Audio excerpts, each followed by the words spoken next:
ઓય આલો આ ઉઘરાણી ચોપડો ના ફોન હાલો જેની પાસે પૈસા બાકી છે ને બધાને ફોન કરો અહીંયા આપણે કંજુસાઈ કરીને મરી જાવી ને બીજા આપણા પૈસા એક મોજ કરે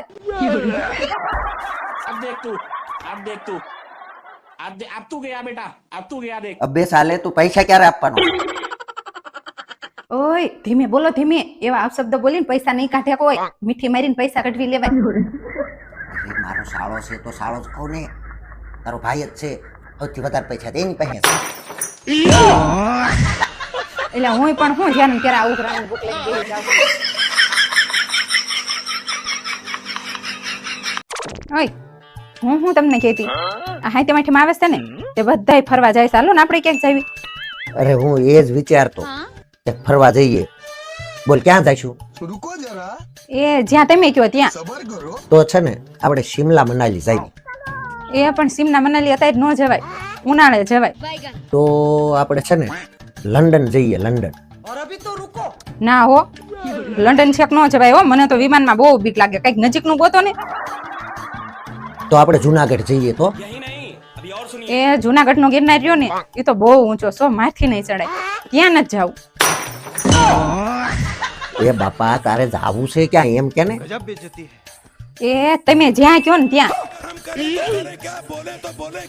એ હવે મહણિયામાં જગ્યા વધી છે. બોલ ક્યાં જવું છે? એ તમે જ્યાં કહો ત્યાં.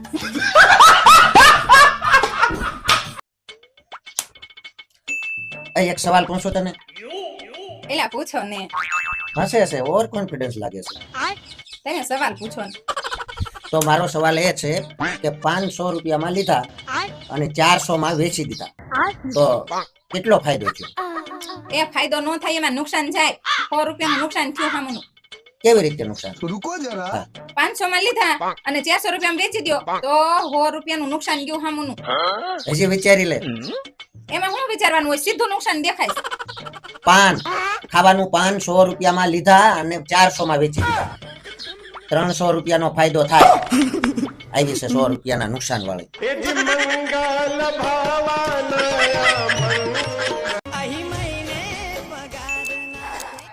હે લાવ તમારી કોઈ એવી ઈચ્છા ખરી કે ભગવાનને તમે માંગ્યો હોય ને પૂરી કરી હોય એવું?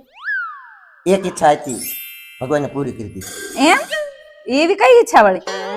મેં ભગવાન પાસે માંગ્યું હતું કે મને છે ને હંમેશા સાચી હોય ને એવી પત્ની આપે, અને એ ઈચ્છા મારી ભગવાને પૂરી કરી.